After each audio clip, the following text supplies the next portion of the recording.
Good evening, Jai Hind. I'm Colonel Avneet Sharma. On behalf of Military Literature Festival Association Chandigarh, country's first and the only one of its kind, we welcome you to this special session on the crisis in Europe. A crisis which has the potential not only to affect its neighbors or the West, but the world at large. After months of speculation, the cat was finally out of the bag on the morning of 24th February when Russia invaded Ukraine. Events have panned out thereafter for all of us to witness. Well, an incisive session to have a professional and a comprehensive peep is what today's chat is all about. We at MLF at Chandigarh have made a wonderful panel of experts who will get to you the strategic implications of Russia's invasion of Ukraine. So, ladies and gentlemen, without further ado, let me introduce to you the panel for today. Ambassador P.S. Raghwan, Colonel Dr. Robert Lyman, and Major General B.K. Sharma. And to moderate today's discussion, we have with us Major General A.P. Singh. Ambassador P.S. Raghwan is a career diplomat. He's had assignments in UK, USSR, Poland, South Africa, and Vietnam. He was India's ambassador to 3 countries, including Russia, where he served from 2014 to 2016. He was also chairman of the National Security Advisory Board, which advises the National Security Council on issues of security and strategic importance. He's also a fellow at Vivekanand International Foundation. And today morning, we had a wonderful piece from him in the Hindustan Times, where he has aptly told us the dilemmas in diplomacy. This was a wonderful read, sir. Thank you. Colonel Robert Lyman, he's a British military historian. Commissioned from Sandhurst, he served the British Army for 20 years. He holds 5 degrees from as many universities. Presently, he is a fellow at Pembroke University, Oxford. Dr. Lyman has published more than 16 books on Second World War in Europe, North Africa, and Asia. He is also a fellow at Royal Historical Society.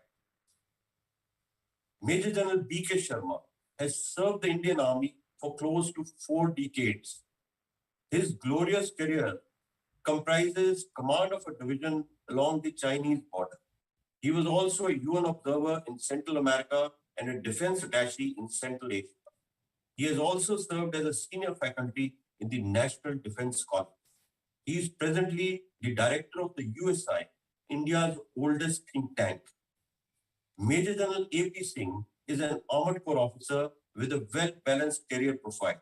He commanded a division responsible for operations in Kashmir and Ladakh. He was also head of logistics and ensured sustenance of troops at the sites in Glacier, Kargil, and Dras. He has also co-authored a book on Maoist insurgency. He is a regular contributor to military journals, dailies, and think tanks. Now I hand you over to Major General A.P. Singh, who shall carry forward the discussion from here. Thank you. Good evening, everyone, and thank you, Colonel Avnesh. Firstly, welcome to this session on the implications and strategic implications of the Russian invasion of Ukraine. We have with us an eminent panel who has just been introduced to you, and we look forward to a informative discussion in which we hope to bring about the major aspects that are encompassing this problem. But firstly, the Russian invasion of Ukraine on 24th of February did take a lot of people by surprise, but was one thing that the US intelligence got right, as President Biden kept warning about the impending invasion. And probably NATO was aware of what was going to happen, but ultimately when the invasion did take place on the 24th, it did take the world by surprise. But then so did the European and NATO reaction, and the sanctions and the quick movement of NATO to rein in an errant Russia also take the world by surprise in which NATO got together and cobbled together its punitive actions in a quick manner. There are many geopolitical layers to this, and a study, therefore, of this peculiar situation will interest all people who are interested in geopolitics, international relations, military strategy, and also India's security. Now, we'd like to cover this in four major heads.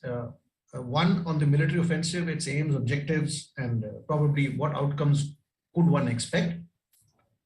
The dimensions of the crisis to include geopolitics, its geopolitical drivers, and the various nations involved. India's stance and India's takeaway or India's threats to India from this crisis. And finally, a discussion on outcome of the implications if this conflict carries on in three scenarios, which will be discussed later. I'd like to open by going to Ambassador Raghavan and just repeating a few of the multiple dimensions of this crisis which are presently staring at us in the face. The first one being a deeply historical dimension of the crisis. Since 1917, after the Bolshevik Revolution, Russia firstly partnered with the West to beat off the Axis powers in World War II, and then that just lasted for 4 years when they again split when they came to the matter of East and West Germany. Come 1991, and before that, the NATO was created, and then come 1991, the fall of the Soviet Union, and 20 years then, how NATO has expanded and got into this confrontation with Russia.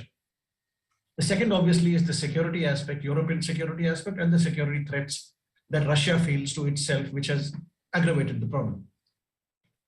The third is the resolution or reconstitution of the Soviet Union as, in Putin's words, he says the biggest geostrategic misfortune of the 20th century was the disintegration of the Soviet Union, and therefore he feels that it has behoves upon him to reconstitute the erstwhile greatness of Russia by getting all the fragments together.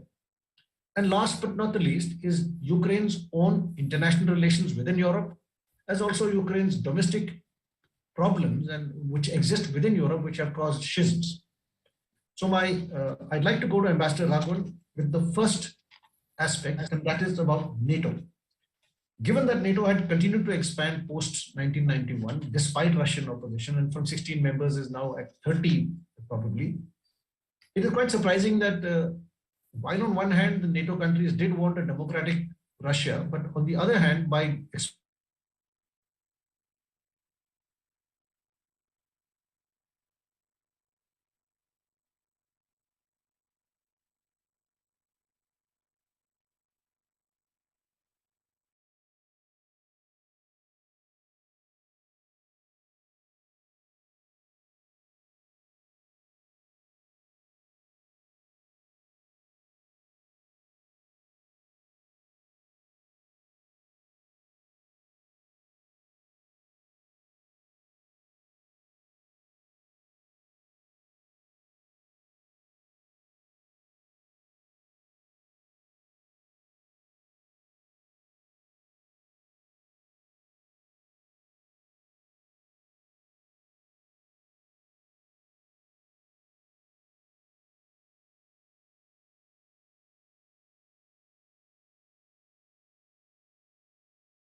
Good evening. We are back. We had a small issue with Zoom, a technical issue. We hope to join our viewers back with the same thread, and I'll carry on with, as my question was directed to Ambassador Raghavan, on whether NATO, which had a chance to bring in Russia to its fold, somehow did not manage to get its act together, and after the split of the Soviet Union, pushed Russia away rather than actually getting Russia into the framework of European security. Though there was a small group of diplomats like Bill Keenan, who is the father of the containment philosophy which Russia used so effectively, and Bill Perry, who was the US Defense Secretary to Clinton in 2016, did oppose this eastward push of NATO. Did this actually work well for NATO, or did NATO miscalculate? I would like Ambassador Raghavan, you to address this, please. Thank you very much.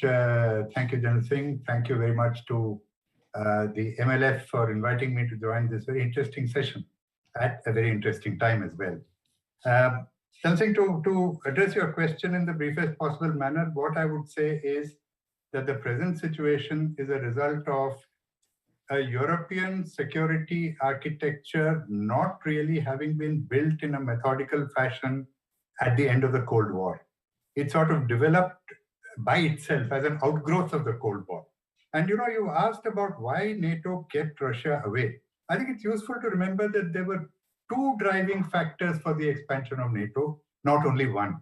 And the earlier driving factor was something that people don't often recognize: the fear that Europe, in its expanded and strengthened form, would move away from the sphere of influence of America.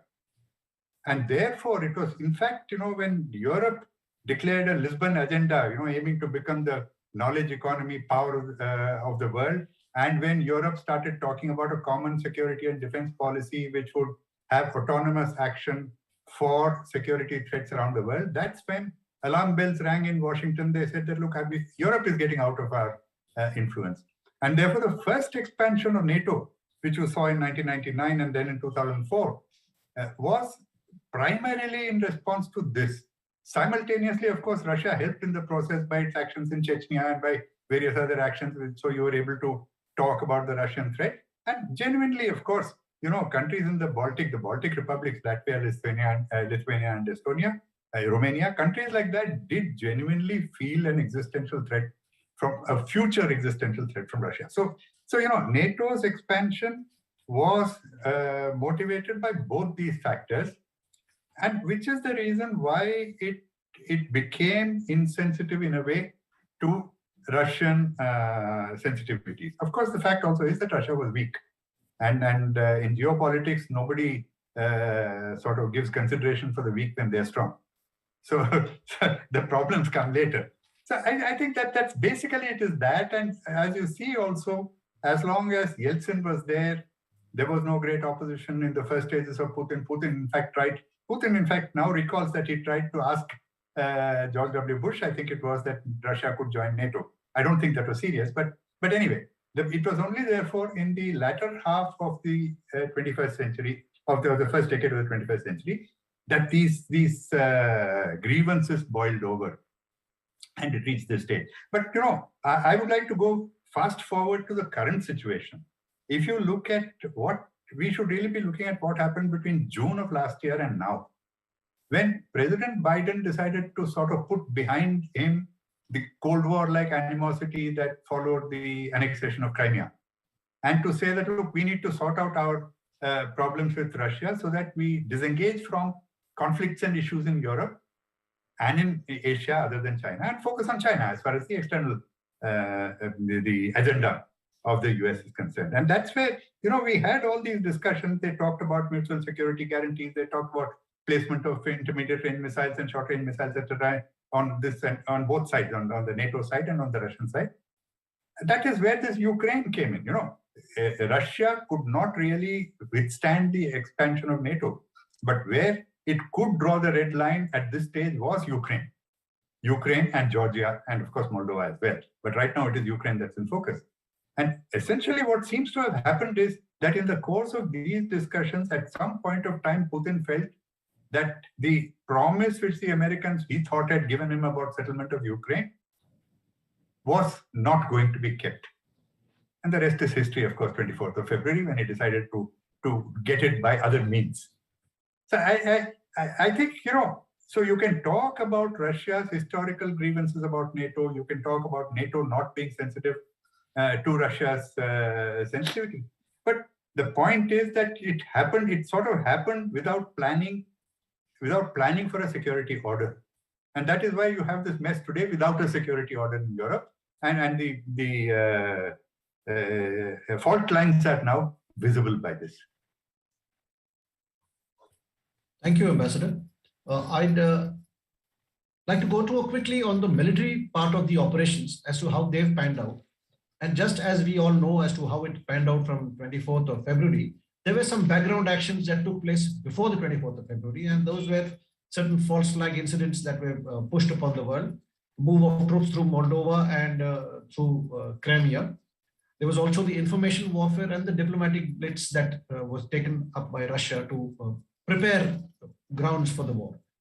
And when the war did start, there was a multi-pronged,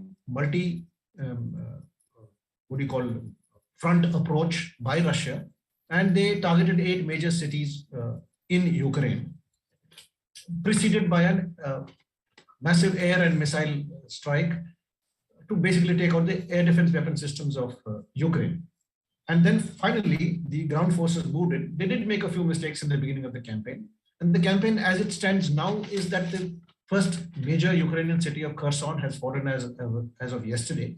And the southern part, the whole southern part of Ukraine, that is including Crimea and including Mykolaiv, which is another Black Sea port, as also the bend of the Dnieper River, which is the natural dividing feature between East and West Ukraine, is totally surrounded by Russians.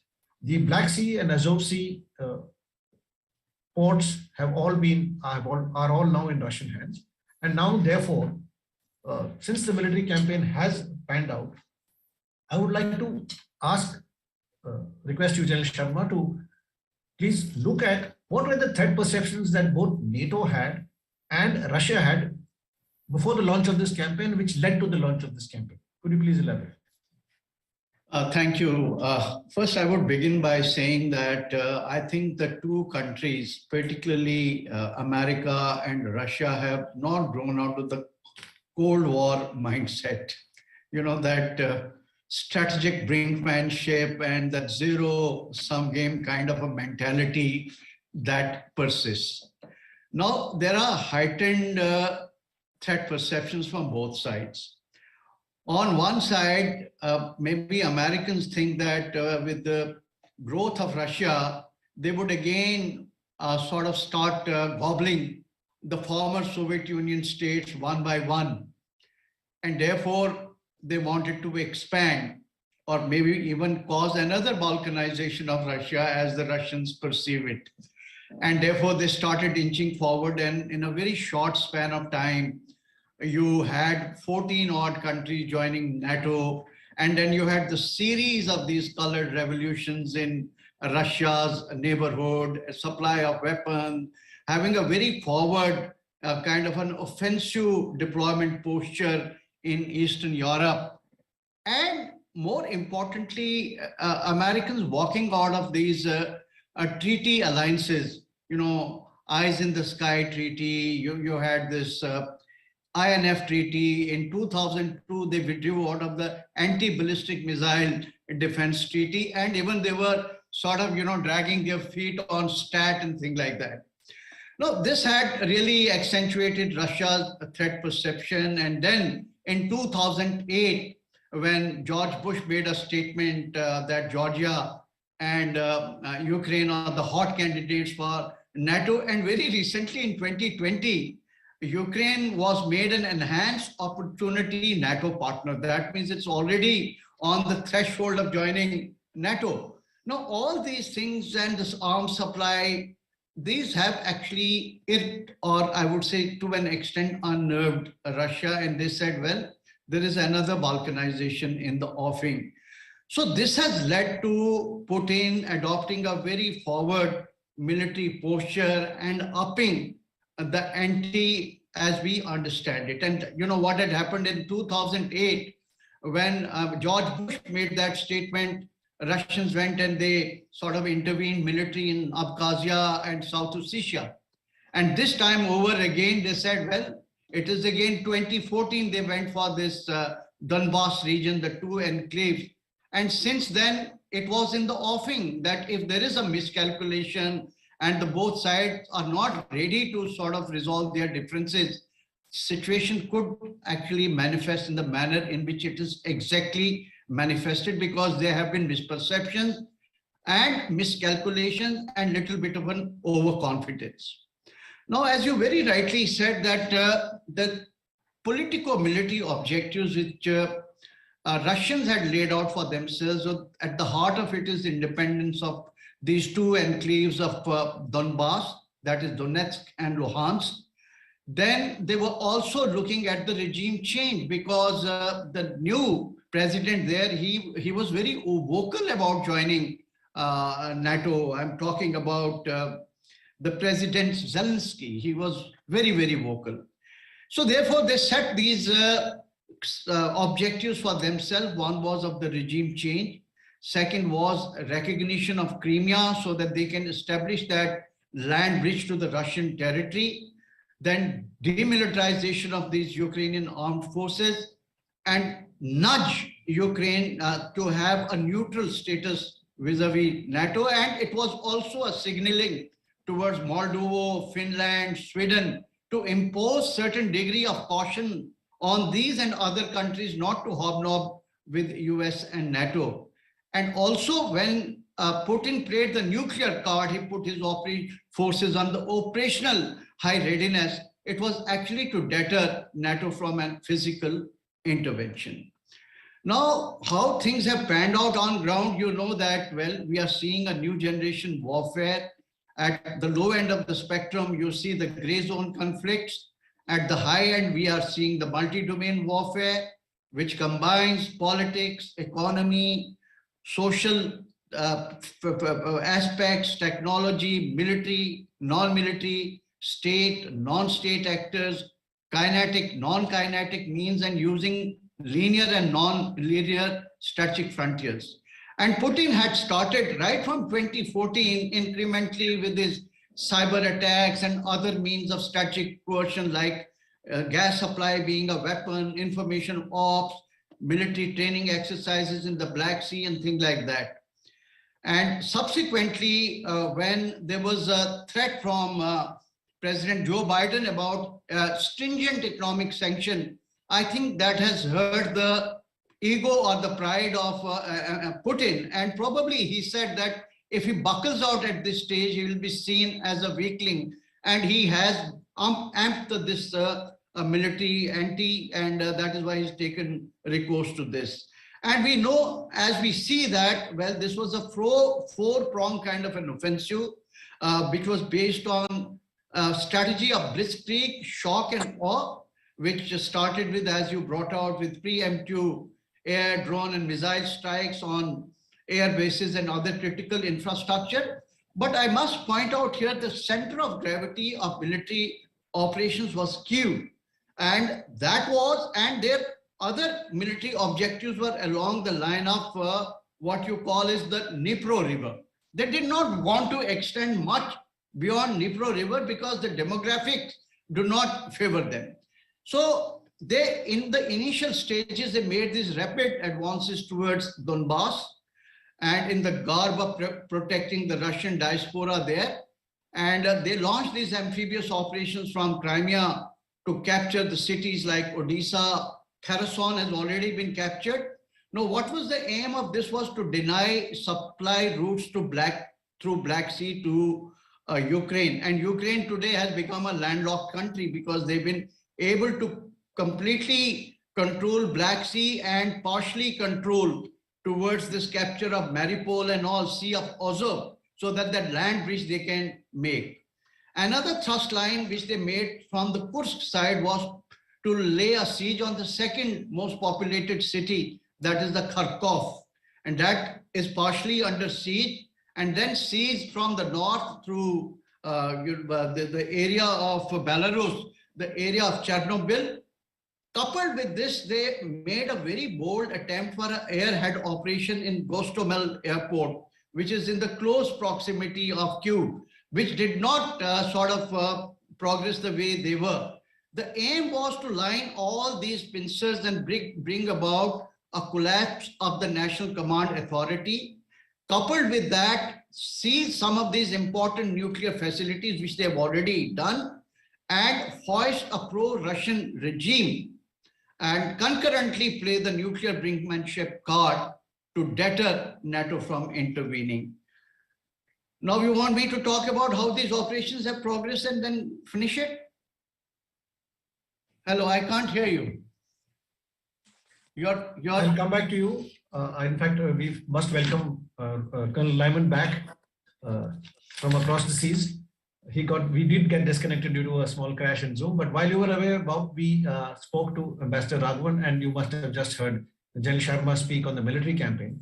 I'd like to just go back a little on the NATO issue with Bob and get his European perspective on how NATO pushed NATO pushed itself into Russia's face to actually come into face this problem. And could this have been foreseen? And did the earlier stance by Germany, by the Merkel era, of not wanting to provoke the bear suddenly change when Merkel left? Could you throw some light on NATO's actions and who's responsible, and could we have foreseen this?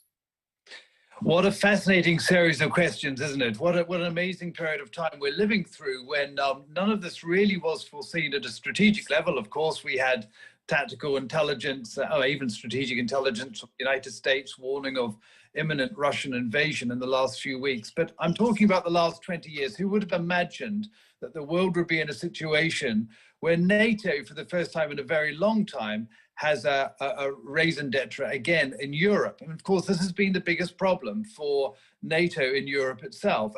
It was set up to militarize, if I can use that phrase, the Western allies during the Cold War, and to provide a step series of escalations by which a military response could be managed against a possible Soviet, in those days, invasion. Now, of course, with the demise of the Soviet Union in 1990 and 1991, the big question is, what has the role for NATO been subsequently? And of course, as we all know, NATO has become involved in a number of operations, both in and outside Europe since then. And it's been a very interesting period of time studying this, because as NATO ostensibly has lost its rationale, so too from the Russian side, certainly from President Putin's side, the argument against NATO has increased. So there's a little bit of a quandary here and a dilemma. As it's in the West, we regard NATO's military, and we've considered NATO's military purpose to have been in decline because of the diminishing threat. But President Putin hasn't seen it that way. He's seen NATO still to be a dramatic threat to the integrity of Russian sovereignty. Now, we might consider that he's simply creating a straw man, but let's just take it on its merits. He regards NATO as a threat, and that's a significant problem for him. The real challenge now is that in an instant, on the 23rd of March, President Putin has created a new rationale for NATO. And as I think AP, you mentioned this right at the start, this has suddenly galvanized not just NATO and the European countries, but the European Union as well. And we mustn't forget the European Union as a means of bringing European nations together economically and politically, but also possibly militarily. So at a stroke, President Putin not only has created war in Ukraine, but he's united Europe. And he's united Europe militarily, and he's united Europe politically. And this is something that I suspect he didn't expect, and not many of us expected it either. It's been quite remarkable.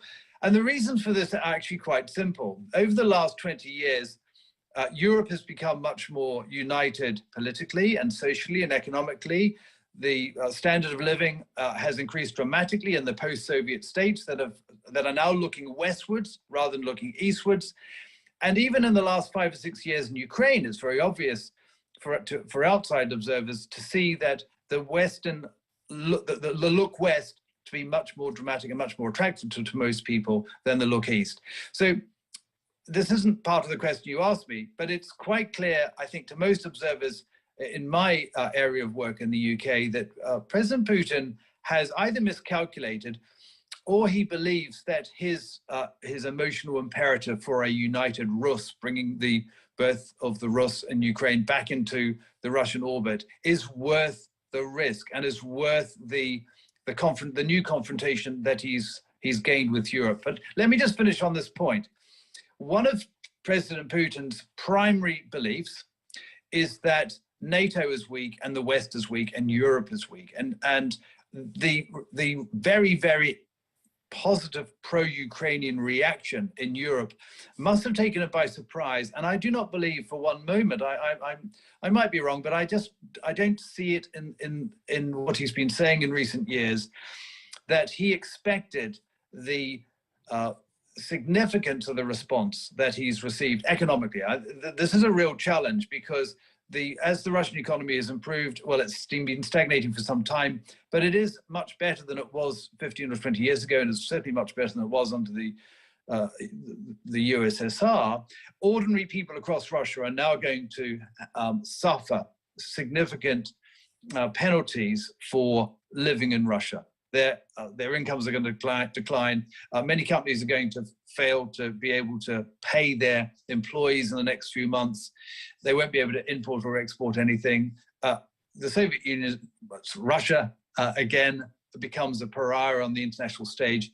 And I think the real challenge for us all is working out how we manage a new Russia that's no longer our friend. And this is a real problem for all of us in the international community.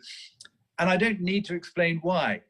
We must manage the escalatory process towards the potential nuclear war. President Putin understands that very clearly, and he's made those threats very obvious to all of us in recent days. And yet I don't see how President Putin is going to win out of this. He's put himself in an impossible position in my view. And I spend all my days trying to work out what he might do next in order to be able to improve his position. He's either got to fight hard in Ukraine to achieve what he wants, hoping that NATO and the West will get bored and walk away. I don't see that happening. Or as AP, I think you said at the start, he withdraws. He's then going to lose face, as General Sharma said. That's a very difficult place for him to be. So look, everything is up in the air now. It's a remarkable series of shocks, a remarkable series of transitions. And you asked the question, could we have foreseen this? Yes and no. It's very interesting that when we've considered President Putin over recent years as a rational actor, the answer's got to be no. There's no way that President Putin is going to use military force in the way he's used in Ukraine. A military force, as Clausewitz always reminds us, is a very important tool in the political process. But this seems different. This seems to be a different use of military force, and it doesn't seem to be in search of or achieving Russian strategic aims and objectives. In terms of could we have seen it on the other side of the coin, there is an argument that says, well, Putin is becoming more totalitarian. He's becoming more of a dictator. He has fewer advisors. So from a human and a psychological dimension, I think it's very right to say we should have seen this coming, because history tells us that those sorts of individuals often lash out. They often try to secure emotional goals for their countries rather than strategic or principled or political ones. Thank you, Robert. Coming from NATO to another alliance or another conglomeration of countries which has taken a beating is the role and relevance of the United Nations today in what we see NATO probably misreading its aim. The European countries also leaving their security concerns totally in the hands of NATO and not spending enough money on their military. The expansion of NATO to the countries on the rim of the Russian Empire, and therefore challenging the sphere of influence of Russia, probably. Something like the Cuban Missile Crisis, where missiles were placed in Cuba right at the doorstep of America. And the United Nations somehow has had to see the spectacle in the UN Security Council of the aggressor playing the judge on his own invasion and not calling it an invasion. So we have this, taking off from where Bob said, we have a very peculiar situation where the United Nations just doesn't seem to have had any relevance. And is there any relevance of any such other alliances that India and European nations are likely to take? Could I address that to you, Ambassador Raghu? Thank you. That's a very difficult question to answer. To start with, I think what is happening in the United Nations, particularly the Security Council, which is what I presumably mean, is an extension of the US-Russia divide. So you have these 5 permanent members with 3 of them on one side and 2 of them, Russia and China, on the other. And therefore they stall progress on every political and security issue. The UN Security Council is supposed to be overseeing peace and security in the world. Where it seems to be able to get together and act is only on subjects like climate change and other such issues, which are not hard security issues. They are security issues. They're not hard security issues. And I think that, one flows from the other. If you cannot actually construct a world order in harmony, the UN Security Council is going to reflect the divide in the world and vice versa.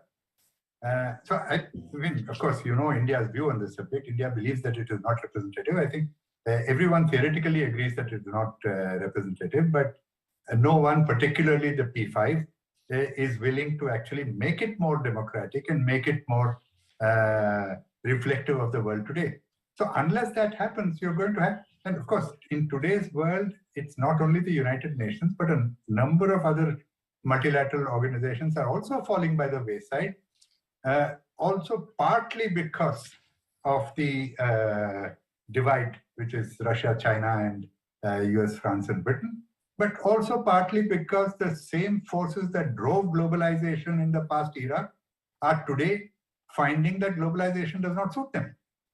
And so when President Xi Jinping becomes the flag bearer of globalization, then you begin to wonder where the international system is going to. So I know, I don't see in today's atmosphere with today's polarization, I don't see multilateral organizations. And you see also that what is happening is that plurilateral organizations, I mean, smaller multilateral organizations are growing to push agendas of groups of countries.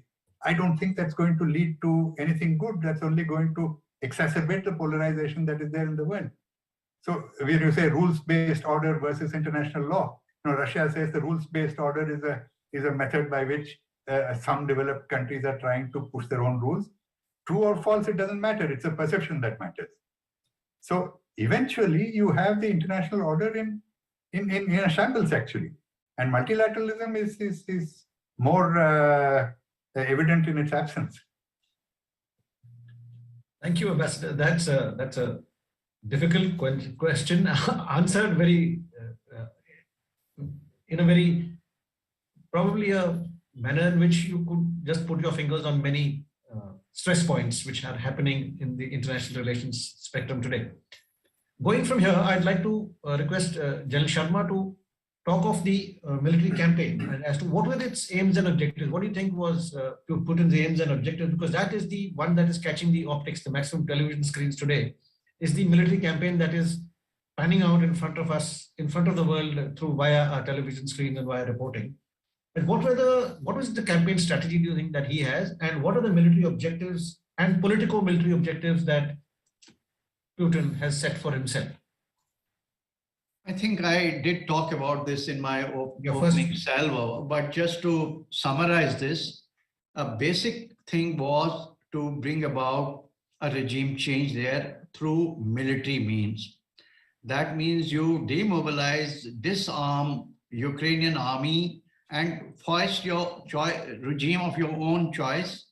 And second thing was, to deter NATO and impose certain degree of caution on not only on Ukraine, but on Finland and Moldova and Sweden, not to hobnob or gravitate towards NATO. And that would entail to create de facto a kind of a buffer zone, extended buffer zone as far as Russia is concerned. That means having total control of the Black Sea, Sea of Azov, and then along the Dnieper River. And you see the east of Dnieper River, the demographics are in favor of Russia. So that was broadly the aim. Now, as far as this shock and awe strategy, that plan has not entirely worked because they were expecting some dramatic results within about 72 to 96 hours, and they thought they will deliver to the world on a platter a new regime in Ukraine.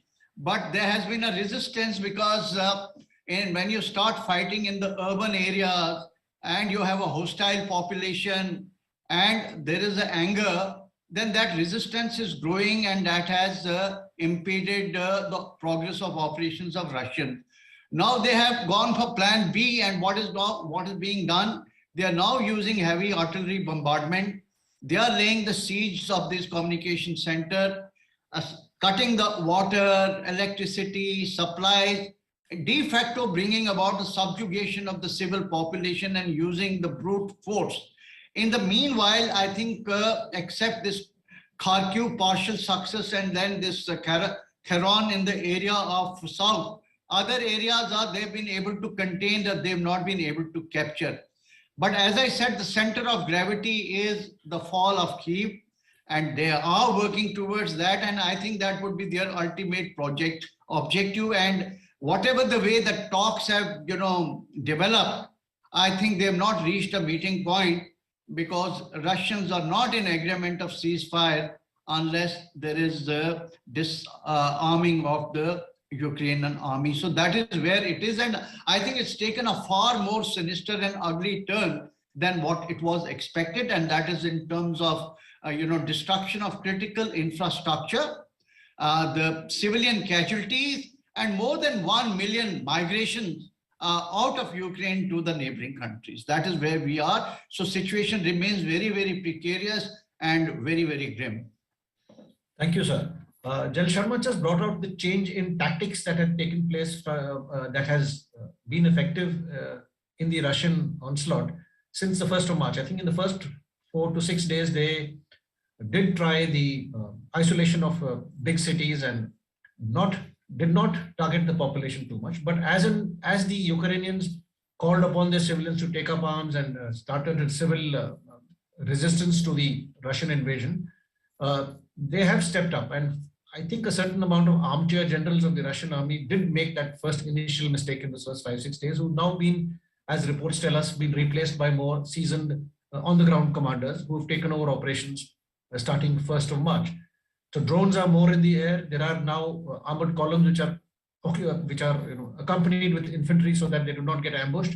There have been peculiar situations where 4 to 5 light armored vehicles have been ambushed both around Kharkiv, Kherson, and those areas, and they were embarrassed in a while. And the attitude towards civilians now by the Russian army, who initially were told almost at the threat of being punished not to take up or not to threaten civilians, the attitude now has changed, and as and when they see civilians, they are either firing in the air or taking certain very strong retributory and retaliatory fire. So yes, like General Sharma brought out, the tactics have changed. But then I'd like to go back to Bob and ask Colonel Lyman has Putin miscalculated?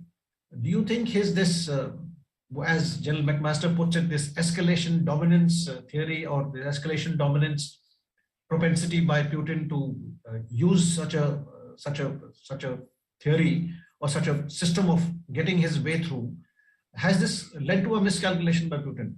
Just like General Sharma brought out, they did think they'll go through with shock and all, did not happen. They've changed tactics. Now they're fighting the nitty-gritty, the nuts and bolts of taking over cities and ports. And given Putin's nuclear threat that he has just brandished a few days ago, where do you think nuclear deterrence will hold? I hope it holds for the good of all of us. So your thoughts, Well, yes, a very, very interesting discussion. Thank you very much, everyone. And thank you very much, Abe, for the questions. I think he has miscalculated. I don't think there's any doubt that he miscalculated. And not only has he miscalculated the mood of the Ukrainians, he's actually, his plan B, as we've been told, was entirely inappropriate to the task. And he's now adapting a plan B. And it's important, I think, for us to understand that plan B isn't a properly thought out plan. It's a reaction to the failure of plan A. He has miscalculated for a number of reasons. And the first is that this is not Syria. We can see very clearly how Soviet-dominated military have trashed Syrian cities in order to enable President Assad to retain political power. And that's very clear. Ukraine is not like that, not only because its people are very, very, as I said earlier, very opposed to, that they have a new sense of their own identity as Ukrainians, as democratic Ukrainians. And it's quite extraordinary for all of us to see how united the Ukrainians seem to be in terms of their desire to oppose the Russians. Now, how that translates into military response, we have yet to see. But it's very important for a society to be held together in a single common bond to resist an enemy aggressor. We've seen that throughout history. Most famously, of course, 1940s was an important point of reference in our understanding of how societies come together to decide to resist an invader. In that case, in that time, of course, it was Hitler. So I think there's a real problem here. The other thing that where he's miscalculated is, in his attempt to bring the Ukraine in, as I said earlier, he has given a new rationale and a new impetus to NATO militarily and the European Union politically. And of course, the Ukraine borders the EU and NATO.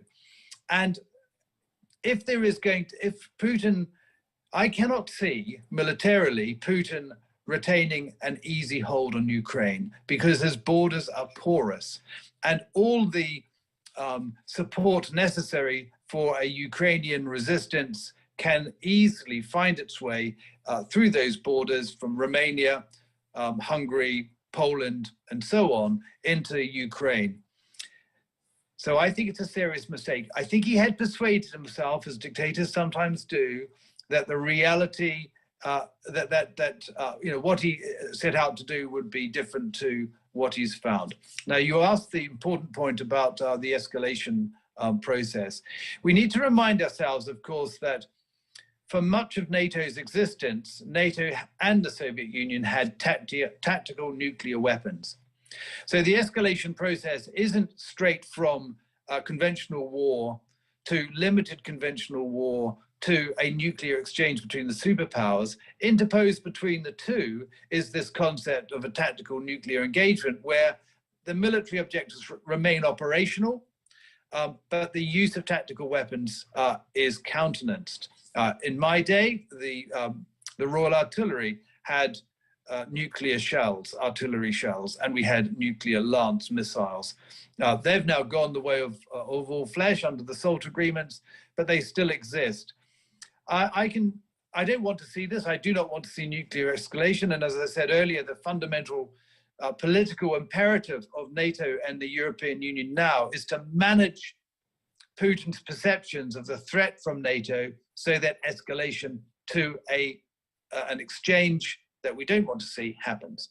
But I don't want to rule out the possibility of President Putin using tactical nuclear weapons, excuse me, if he believes that that will achieve his political aims, and if it provides sufficient of a threat to keep NATO at bay. So his big challenge now is achieving his aims in the Ukraine whilst keeping NATO at bay. It's a very, very, very difficult task, given everything we've seen over the last 2 weeks of NATO's new resolve. Thank you, Colonel Lyman.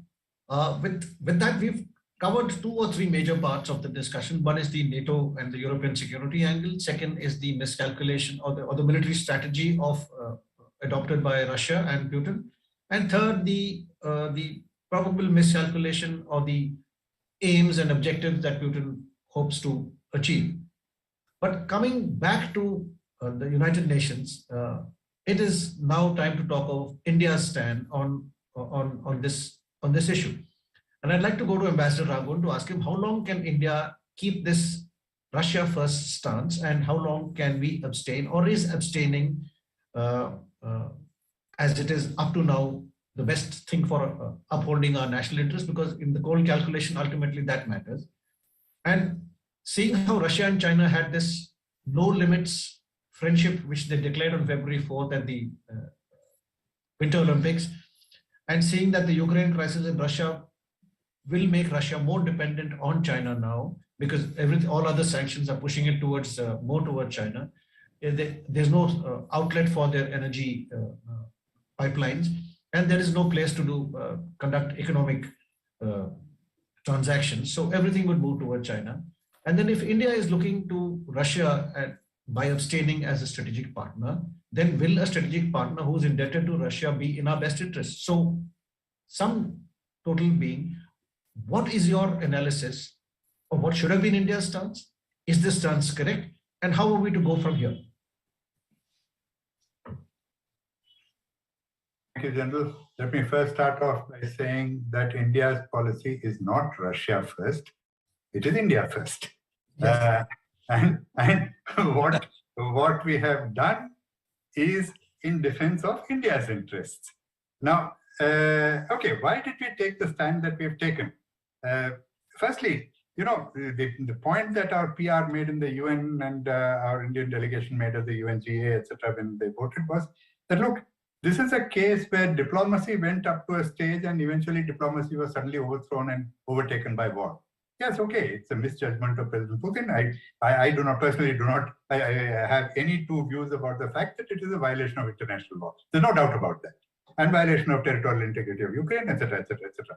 But the point that he made was that, look, diplomacy went up to a point and then it failed. So let's get back to diplomacy. But the other point about why is it that India feels that it needs to take not a neutral position, but a position which says that, look, you guys get back to talk and not really condemning one to please the other. Now, let me give you another example to prove this point. Over the last 20 years, you know that we have been facing cross-border terrorism from Pakistan. You've seen how Pakistan has attacked in 2008, this huge Mumbai terrorist attack. You've seen them attack the Provincial Assembly in Jammu and Kashmir. You've seen them attack our Parliament House. Will you kindly study what was the reaction of all the Western powers to these attacks?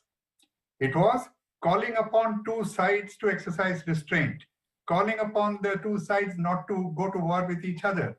Now, we were shouting from the rooftops at that time that, you know, when you call for both parties to exercise restraint, you're actually equating the aggressor with the victim.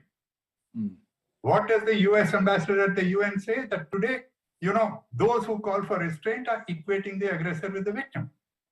Now, you remember that. I mean, let's not forget that. And now, why is it that the West did that? For very good geopolitical reasons. Pakistan was useful to them. Pakistan was necessary for the war on terror, for their objectives in Afghanistan. I understand that. But please permit us the same geopolitical considerations today for taking the stand that we're doing. So now, what is our geopolitical requirement? We do have a defense cooperation with Russia, which unfortunately has not been replaced. I mean, I think it's a shame for a country which is aspiring to be a great power to be so dependent on the outside world for its arms. But so it is. And as of today, 70% of our armed forces requirements are met from the Soviet Union. All of you know that. The generals certainly for the Soviet Union and later Russia, as you generals know. And in spite of the diversification that we have done over the last many years, even now, CIPRI tells us that in the last 5 years, 49% of our arms acquisitions were from Russia.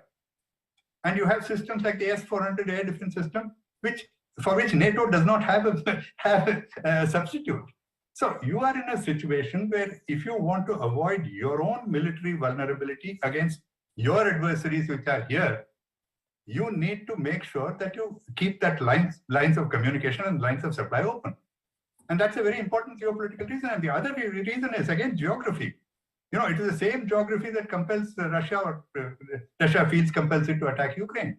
We have a Eurasian space which is above us, which is dominated by Russia and China. And after the Americans have withdrawn from Afghanistan, that place now has Russia, China, Turkey, Iran, jostling for attention, with Pakistan there as well.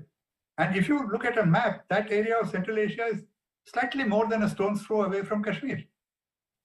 So we need to manage our challenges there, for which we need to engage much more with Russia and the other countries. We need to engage with Iran as well, because we need a path through Iran to get to that region. And again, Russia comes in. So, we need to look India first is what I mean. So it's not Russia first. So our stand has to continue to be so. You see, this is a war. This is not a football match where you choose one side over the other. This war will get over, and it will get over in whatever manner. Either they rub Putin's face into the dust, or they decide that enough of killing of Ukrainians has taken place, and therefore some kind of an arrangement has to take place. At the end of it, Russia will remain. Russia will remain the global hydrocarbons major. Russia will remain the raw material supplier to the world, whatever you call it. And therefore, we still have to be dealing with Russia, and in that region, we need to do that. So I think we need to keep our objectives very clear. And you don't say that it is far off people of whom we know nothing. You don't repeat that. But they are far away. That's a war in Europe, and we have to look at our own backyard here. And that's, I think, the rationale for what we have been doing. And I don't see any reason for us to change our position. And by the way, American media is one thing. The media is something entirely different. But if you look at the political leadership, and if you look at the people whom we talk to in various countries, they understand our position. Look, our entire cooperation with America, our entire strategic partnership with America, which we've built up very painstakingly over the last 20 years, it is based on American interest in seeing a strong India in South Asia. America wants a strong India in South Asia in order to be as a counterpoise, if you like, to China, even if you don't say to contain China. Now, by sanctioning us for our relations to the US, you are actually undermining that fundamental purpose. Because today we are not in a position, changing military equipment is not like changing your soap or your shampoo. So, these are the considerations that we need to keep in mind when we look at what India's position is. Thank you, Ambassador. Very well brought up that India first dictates our foreign policy, and what looks to the world as, India putting Russia first and also joining China in not condemning Russia has to be dispelled by letting everybody know that the cold calculation is that it is our national interests that come first. And I'd like to go to General Sharma to ask him, now that we are very clear, and it's just come out that about 60 to 70% of our total imports and our weapons come in from Russia and Ukraine for that matter. And some of Pakistan's weapons are also coming in from Ukraine for that matter. The T-80 latest order is coming in from there. What do you think this conflict or the backlash from this conflict would be on our military modernization and our procurement of newer equipment, since we were on this issue of needing Russia, and we have to keep India first in that matter? Before I answer that question, I would like to add up to what Ambassador Raghavan said. And this is about, balance of power in Eurasia. India cannot afford to, sort of roughshod Russia totally if you really want to have a strategic toehold in Eurasia. And we also have to take a long-term view of this India-China-Russia triangular relationship. That sooner or later we know that they are the competitors, and Russia has always looked at India as a balancer in the Eurasian space. So if you take a stance at this particular juncture, you would willy-nilly pushing Russia more into the Chinese orbit because they will feel otherwise isolated. And of course, our weapons and other procurement programs, these are there. Now, at this juncture, what has happened that these retaliatory sanctions have paralyzed Russia's military-industrial complex. Plus, they have their own needs. If this war prolongs for more time, they will have to fill up their own inventories. So there is going to be a little, I would say, drain or sort of a restriction on whatever contractual obligations they had to fulfill. There would be a problem. And this is more in terms of, this S-400, 4 batteries of S-400, which we were to acquire, which is a strategic weapon for us. Now, this has not only got a threat of Russians not able to supply, but we don't know how Americans are going to sort of behave, and this Katsa and all. This may start actually staring at us once again. Then, of course, the other issue that is about frigate programs or Akula and nuclear powered submarine, which is extremely important for our triad program, our own nuclear reactors. Then they're working on this stealth frigates for our Navy, which are very important because Americans are supplying, Chinese are supplying state-of-the-art frigates now to Pakistani. Then there are other issues like, this AK-230 assault rifles. Now, as you know, that INSAS has totally collapsed, and our entire dependency for our infantry is based on AK-203. And they are to supply this about 6,000 odd weapons, 2,000 to supply, and another 6,000 were to be produced. We don't know how the payments are going to be made. Then there are other weapons like, what you call very short range defense system, which we need for our Ladakh contingency. It may also impact our BrahMos cruise missile export to Philippines, because some of the spares that we are to put in these missiles will actually come to Russia. And this is a very ambitious project. And this would have actually heightened the profile of India as a net security provider. Likewise, Ukraine, they were helping us in modernization of our AN-32 fleet, those turbo engines for our frigates. Now, both these have gone on a back burner. My worry is not only the squeeze that we are likely to face from Russia, but because of this voting that we have done, even Americans, to an extent, other European countries may also use at some kind of a ploy to extract certain concessions from India. So we are in a difficult situation, and I'm sure our diplomats are very astute. They will be able to navigate their way through this. But at the time being, given the kind of a operation scenario, hybrid operation scenario that we are beset with, I think we are on a thin slate. That's all I would like to say. Thank you, General Sharma. Now, that is what I think, what the ambassador alluded to, that being military men, we do realize the importance of our security and defense requirements, and are therefore India first for its alignment, for its abstinence on this vote on Russia. But coming back to you, Colonel Lyman, is there this feeling that the US attitude was it was too big to fail, and therefore, the rest of Europe tried to take in too much of from the peace dividend by not focusing on its own defense, as also only trying to do business with China and not cozy up to the US like you brought out in those 20 years between 91 and 2021. And by doing trade with China, and ultimately now the geopolitical reality has changed, because trade and economy and defense can't be put in different boxes. They all have to coexist together. And Germany has suddenly had to wake up on a sudden realization where they had, in fact, one of their ex-chancellors is on the board of Gazprom. And so that is the level of intertwining between Germany and Russia. And they suddenly had to have a shock and pull back from Nord Stream, and probably now with the sanctions in place, will have to look for energy requirements elsewhere.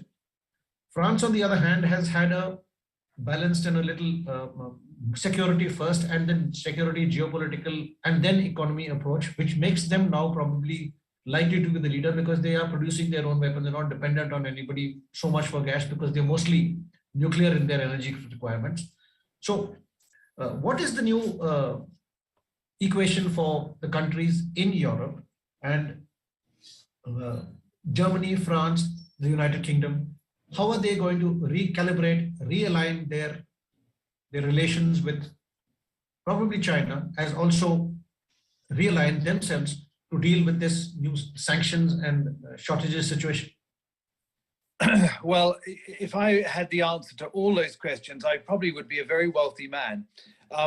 but they are fabulous questions to ask. And I think, when I talked earlier about the military shock in Europe and the shock to NATO and this set of circumstances being unexpected, one of the other great shocks in Europe as a consequence of the invasion, as you quite rightly said, was the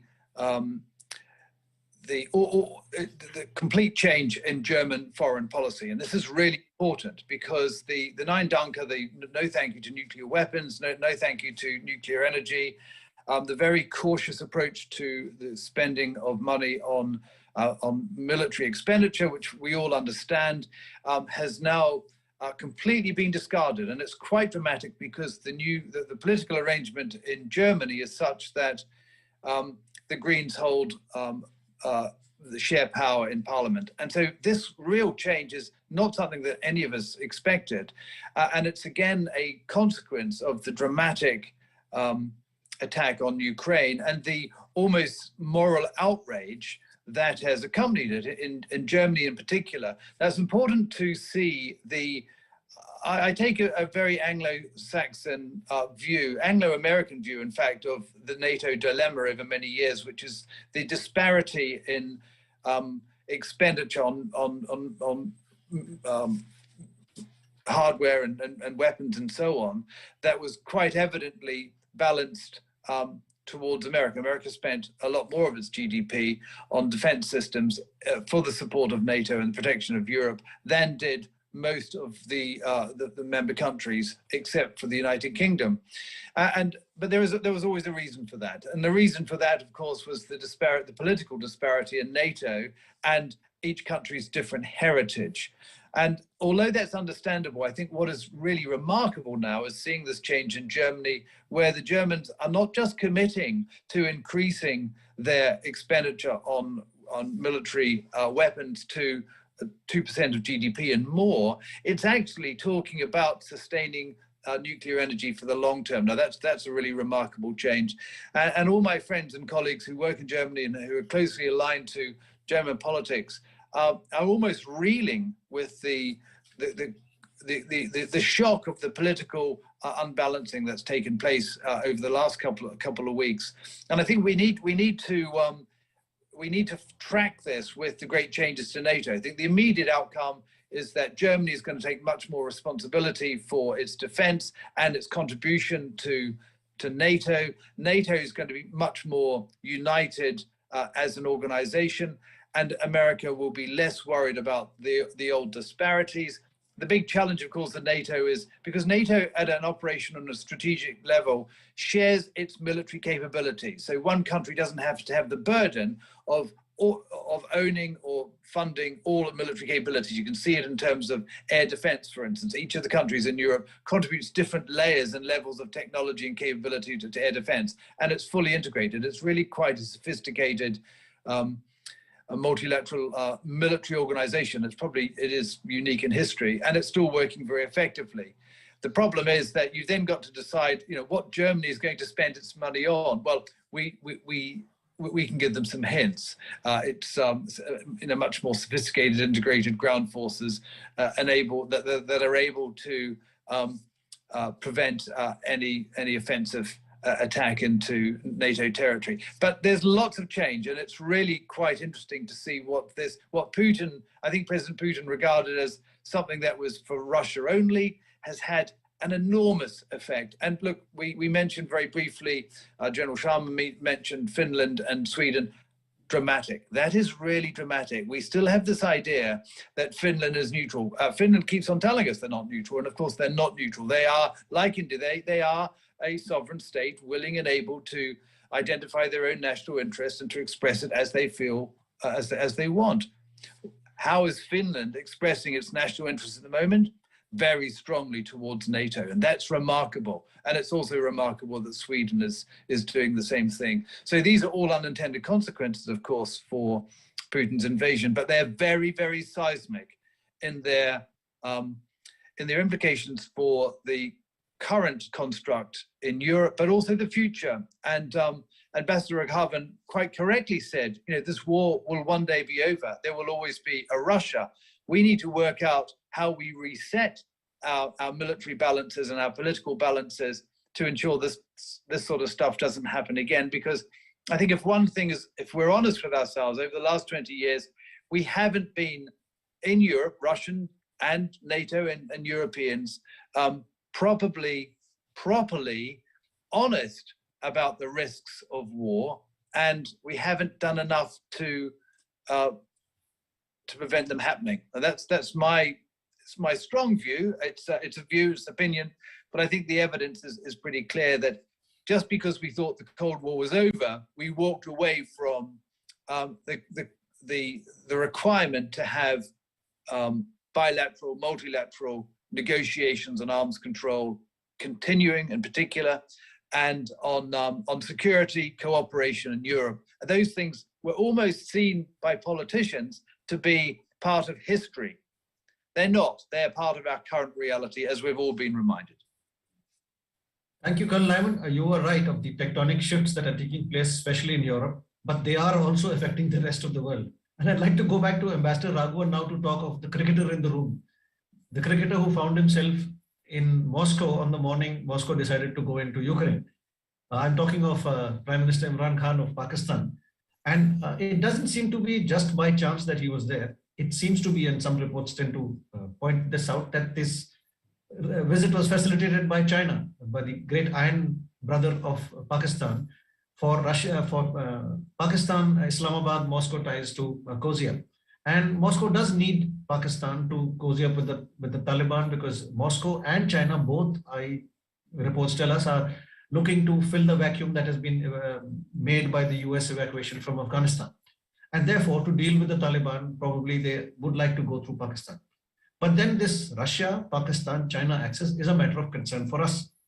On the other hand, looking on our eastern borders, Russia has also got very good ties with Myanmar.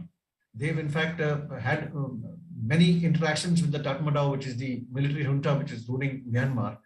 And obviously India cannot be complacent about it and should be worried about getting encircled by this axis of on our eastern, northern and western borders.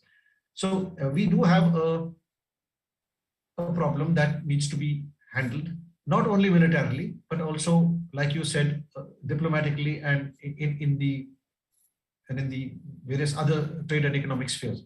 So Ambassador Raghavan, how do you think we would do that particular task?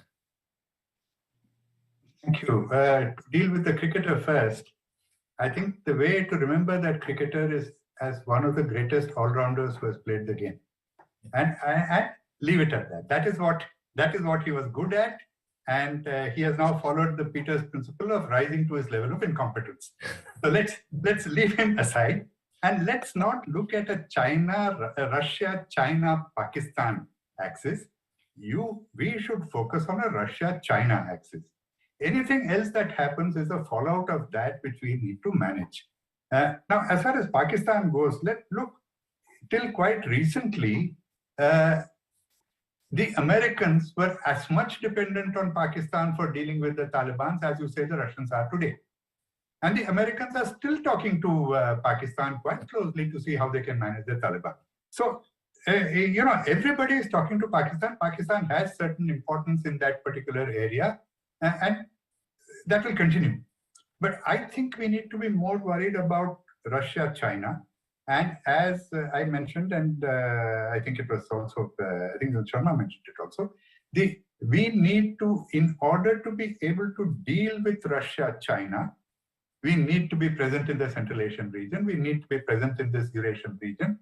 And we need to constantly see, there were, before all this took place in Ukraine, there were debates beginning to surface even in the US as to what should the US do to pull Russia and China apart. Well, I think that's too ambitious, but at least to blunt the edges of the sharp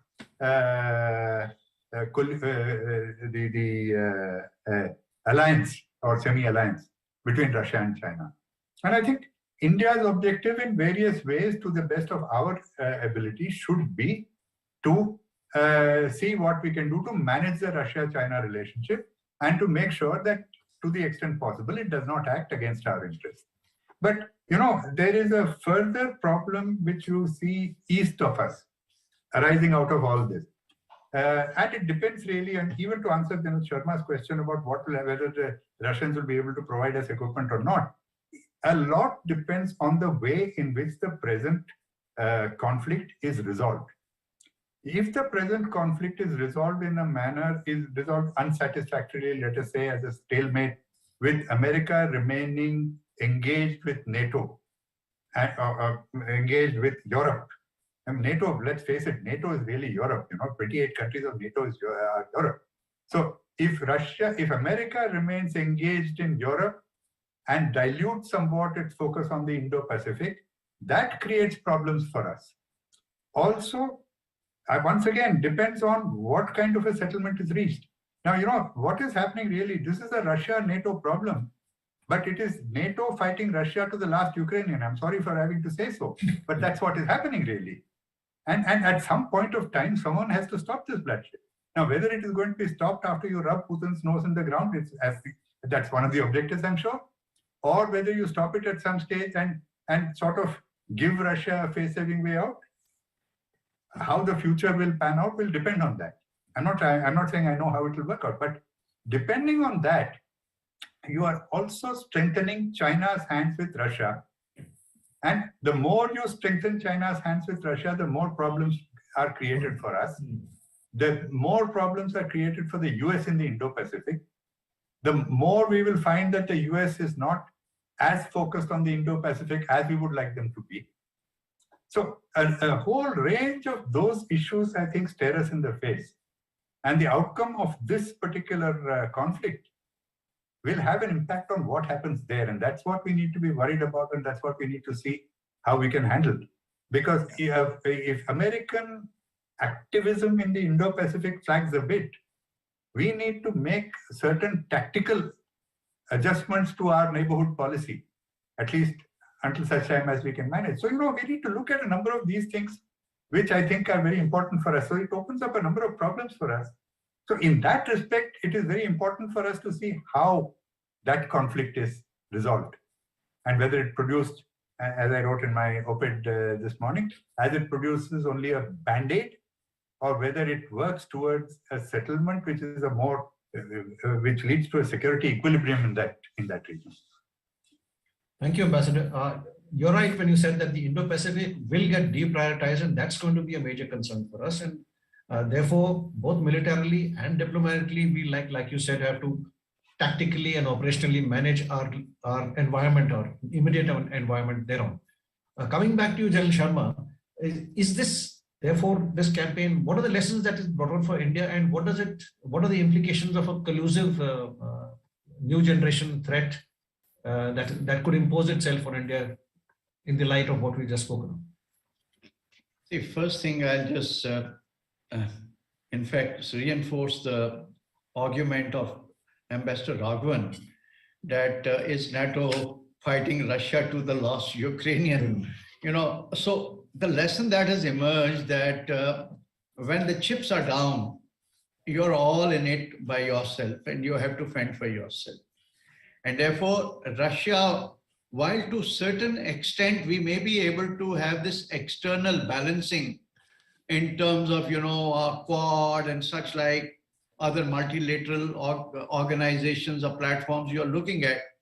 But when there is a contestation on the border, India has to be self-sufficient in dealing with that military aggression. We should not expect too much of a support from West or international community, except maybe some diplomatic noises or some military hardware or something like that. With regard to this collusivity, well, it has emboldened countries who are prepared to use force to pursue their national interests or perceived core objectives.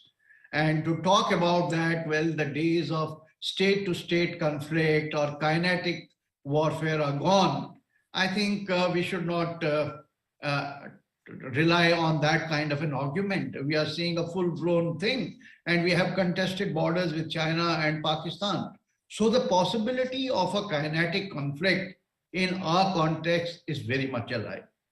And what makes it little more, I would say, more a matter of concern for India, that there is a collusivity, particularly in the military domain, between Pakistan and China.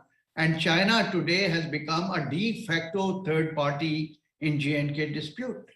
There is an issue of Shaksgam Valley, there is this issue of CPAC, and you see the whole way they are developing this communication arteries now connecting that highway 219 directly with the Karakoram highway.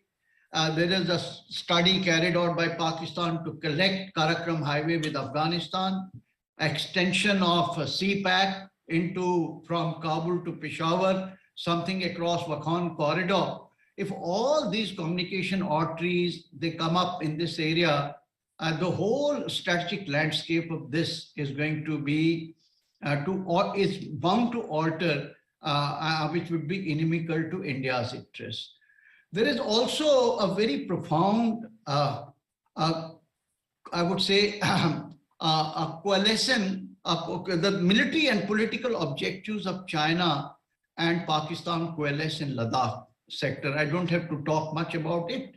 There could always be a collusive threat, and that threat could manifest. While we are very strong as far as boots on ground are concerned, I don't think through sheer brute military force they will be able to subdue us.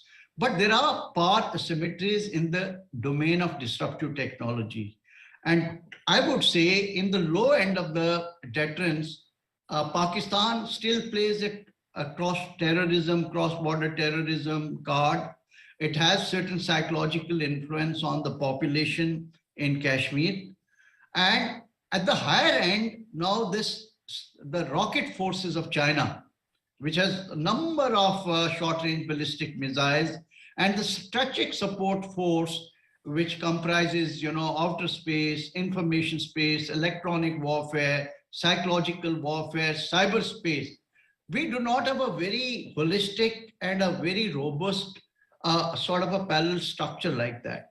So India will have to invest more and more in these kind of disruptive technology capabilities, strategies, structures, so that Chinese are not able to sort of resort to what they call is the key point strikes and start sort of directing these strikes at our operational energy centers and the cyber attacks into a critical infrastructure. And if not sort of enforce a decision at the border, but at least cause a politico-military embarrassment for India.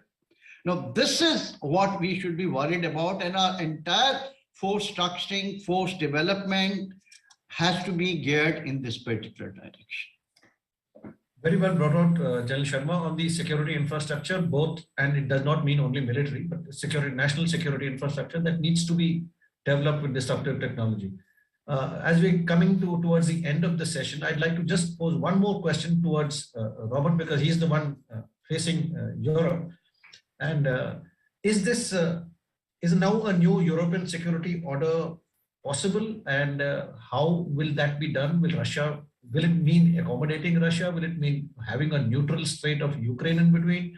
What are the likely possibilities to try and get in a new European security order now that NATO and Russia are absolute loggerheads, and the outcomes are something which everybody is looking at, but there should be something which we should be aiming at? Again, a very good question. It's a very difficult one to answer, but let's just assume that President Putin remains president of Russia into the medium term. You are absolutely right. We are going to need a reset security arrangement in Europe. Now, it's not for me to say that there should be a buffer between the NATO countries and Russia, as Putin and some argue, because that's up to Ukraine. But if Ukraine suddenly finds itself in the next few weeks and months a client state of Russia, then effectively that is what will happen. Russia will demilitarize Ukraine and create what he's wanted in terms of a buffer. The real challenge here, of course, is that NATO does border Russia in Europe, not just on the American side in Alaska, but in Europe as well.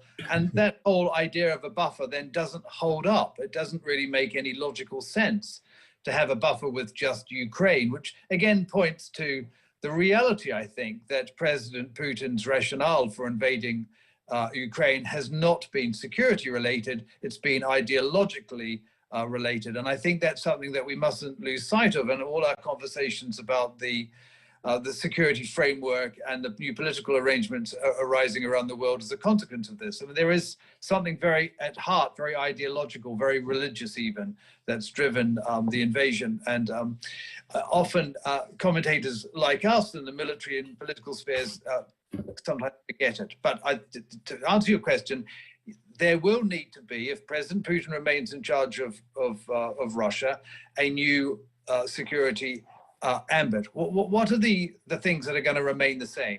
NATO will remain the same. In fact, NATO will become much stronger and possibly more aggressive. I really do feel that the comment by Ambassador Raghavan that NATO is fighting the war to the last Ukrainian is a very pertinent one. And I think what we will see in the near future, in weeks, months, certainly the short term, I think, is a rethinking in NATO and Europe about what it can do underneath the strategic nuclear threshold. And that's the big discussion that's happening now as we speak in NATO, and you can hear it right across Europe. What can NATO do militarily that constitutes operations other than nuclear war? I don't know the answer to that, but I know the conversations are happening. So those two things will remain. If President Putin was not to remain president of Russia, then the whole question about what Russia then becomes is an entire new dimension, a new question for all of us, which we can't answer here. But I think it's certainly the last week, the new focus on talking in the way that we have done today about security structures, security relationships, obligations, and so on, I haven't seen in 20 years in Europe. And that's quite remarkable. And what we're going to see now, we've got a lot of sticky concrete, a lot of wet concrete. And what we're going to see in the next few weeks and months is the concrete hardening into a set of relationships that will remain the same for the long term. How they turn out does depend on whether President Putin is able to achieve his military objectives in Ukraine. I think in the long term he will, but he's going to be left very vulnerable militarily. And that's then going to prompt a different NATO response to the war in Ukraine.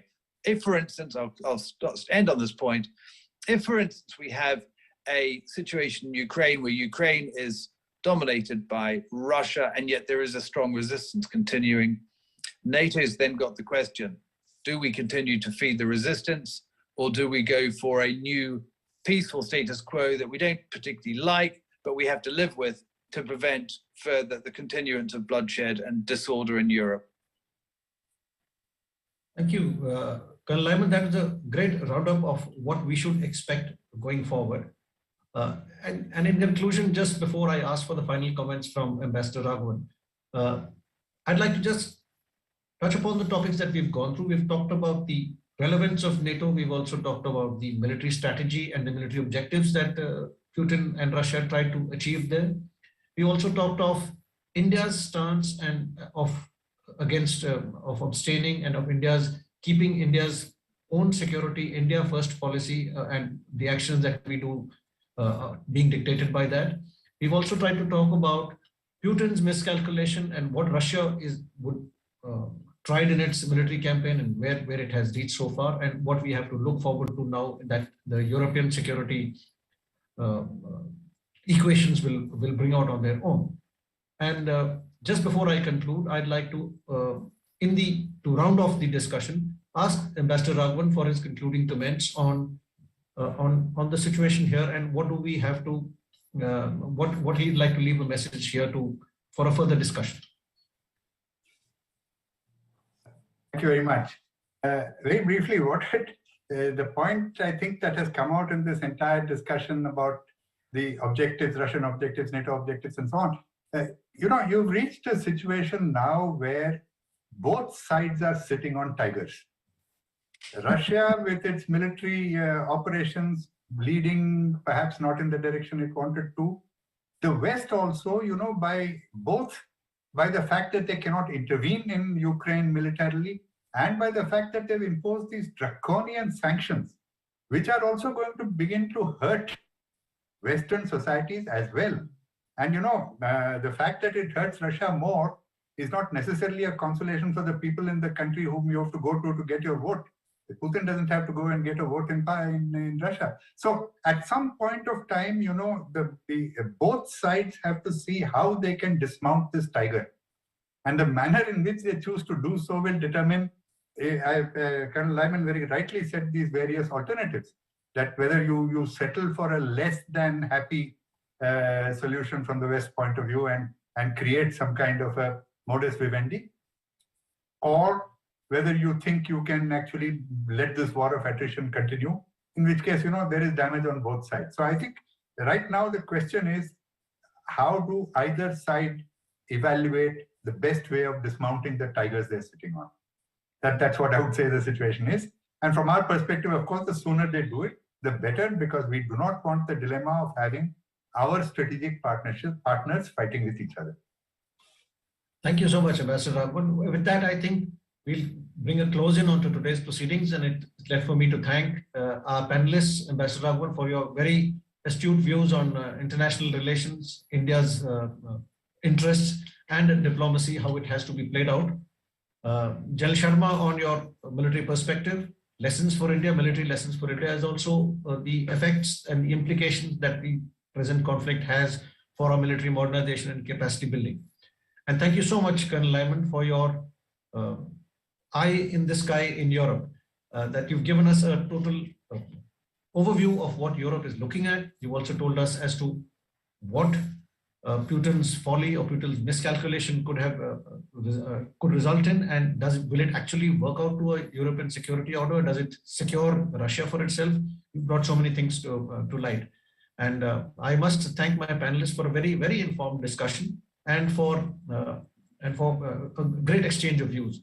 We look forward to having more discussions at the Military Literature Festival here on. And I think this has been a great start, thanks to our wonderful panelists. Thank you very much, gentlemen. Thank you, one and all. Thank you very much. Thank you. Thank you. Thanks a lot. Thank you. Thanks to all the panelists as well. Thank you to MLF. Thank you. Thank you. Good night, everyone. Good night. Good night. Good night.